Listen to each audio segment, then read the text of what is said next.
What's going on, Easy Gang? I'm at my client's house, ready to do the first mow of the season, and I'm hyped, man.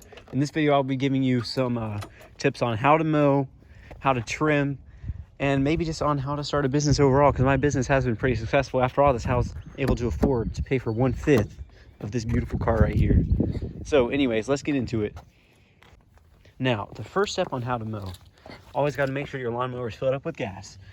Second, there's these little things on the side that adjust the blade of grass height, and never cut the blades of grass too short, because then it will get scorched by the sun and die. I accidentally made that mistake last summer and his yard died for me, and now it's really green. So I used to like to keep it like pretty much close to its highest setting, so a little bit down though. It depends on what your client wants. And so this yard has some different mulch patterns in it. You kind of got to find the most efficient way to mow it. It's not always just like straight back and forth. Sometimes you do rings around it. Usually I have to do a ring or two around the whole thing first, and then I just kind of go crazy. I've discovered how to mow this yard very effectively, so I might bring a tripod and set up and do like a little time lapse of me mowing it later, but that's about what I got for right now. Here's the side yard. I'm mowing it right now one-handed, which ain't that hard. Hear all the dogs. Probably hard to hear though. Just did this little part right here, and always see those little mulch patches. Always mow all the way around them, because it's annoying if you're mowing back and forth to have to go up to the very edge. So I mowed that part and around this. Now I'm going to move back and forth, just going along until I get down there into the side yard. If there are dog toys in your way, just scoot them out of the way like that. You don't want to run over them. So you see what I mean about going with the flow of the yard. I mowed back and forth there, but now the hill here, that wouldn't really work, so I mow up and down until I get to that, and then I'll pretty much be done with the front yard. I thought I was going to say something else. Also, never be afraid to go back and mow over a place. It looks really tacky if you skip a place and then it's really long. All right, boys, about done with the front yard, about to take a sip of water. That's another important step. Always stay hydrated. And also, if you have bad allergies, you're going to want to take some allergy medicine, because cutting grass can really make them act up. So, yeah, if you guys... So now on to the trimming. You'll want to be doing this around all the driveway, fences, just pretty much any barrier of the yard. A good trim job can be the difference between a job well done and a job horribly done. So I have an electric one. I don't know if there are any gas powered. You always got to make sure the battery is fully charged before you go. Fully charged. And string, you always want to check the string roll to make sure there's a lot in there. So let's check it real quick. Decent amount, looks like. I might have to change it. Changing the string is kind of annoying, but other than that.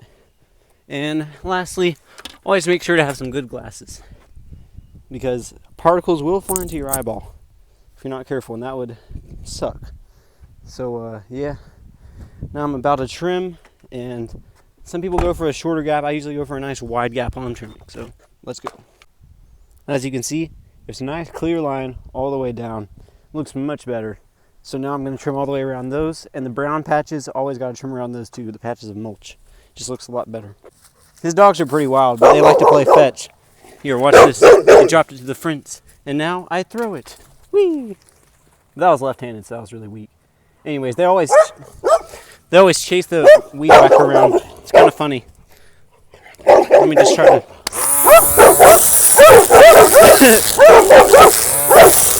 just follow it around.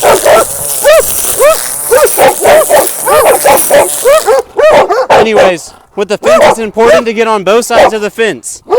And you can't really hear me probably. So as you can see with the fence, you want to be able to see clear under the fence. I'm still going to have to get the other side though.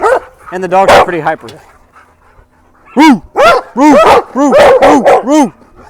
I didn't know all that wood was there though. I might either have to remove that, or I'll just see what he wants me to do about that, because that's going to be annoying to mow around. Here's another tip for weeds like this that are kind of off to the side. I usually like to try to, get them with my weed whacker. It depends on what you hire to do and if you're short on time, but usually I like to try to knock them down because it just looks better. So that's my advice on that. Also with trees, it's important to kind of trim around the tree there. The trees in this yard don't really need that bad, but I still do it. Another good thing to do is always put the dogs up. I usually have to get him to do it because his dogs don't listen to me. And just, if there's any objects out like this, just move them to the side so you can mow around them. It's wheelbarrow wood. There we go. let's get started. I'll give you advice on how to mow steep hills like that soon. So we are actually, this doesn't have anything to do with lawn mowing, but we're moving all this wood over there. We're doing it just by rolling it. And it's hard, but it's gonna be a while. So I'll let you know when I get back to mowing. Luckily, after about 2 logs, we realized we were being retarded, and we get to use this thing now. And we basically just pull it up that hill and then dump it all out here. Sometimes the logs get stuck going down the hill, so we just kick them down. Let me give it one more good kick. Oh, he just threw that. Oh, nice one, man. So, yeah, this is probably gonna be a slight detour. An important thing to do when loading lumber is always lift with your back. And it's kind of fun to watch them roll down the hill. Oh, impact, baby. That'd be fun to do like bowling and set something up. Get down there. We haven't done all this, but we basically did all the ones that are on the ground and not stacked up. Let me get a good grip on this. That's what, never mind. From downtown. Ugh. Buckets, baby. So as you can see, we got almost all the wood. And for the side of the hill now, I've already mowed a good bit. I've mowed all that area up there, but it's always important to go at an angle like that instead of up and down, because that would be very hard, especially with this old push mower. I guess that's about all. But also when you're mowing, have your feet on the downhill side of the slope, not like on the uphill or like directly beside the mower. All right, yeah, that's about it. Also, I finished mowing the backyard. Cleats are a good thing to have just all around, especially if you gotta mow a hill. So keep that in mind. Whew, my back is sore from loading all that wood though. A nice look at what it looks like after. Also a quick tip, if you ever have to pee on the job, find a nice desolate corner like this with no windows or cameras or anything.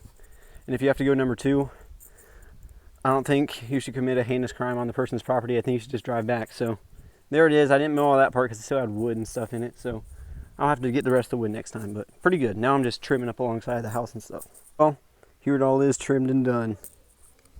Looks pretty nice. The last part, that's kind of a small touch, but always got to get the blower and blow off the driveway. It'd be ideal for this kind of business, of course, but I can fit my lawnmower into the trunk barely. I just have to leave it open. And as long as I drive slow to my house, it won't fall out. It's kind of hard to get it in there though. I have to lift it up by myself, kind of annoying. But yeah, I'm done. Looks pretty good.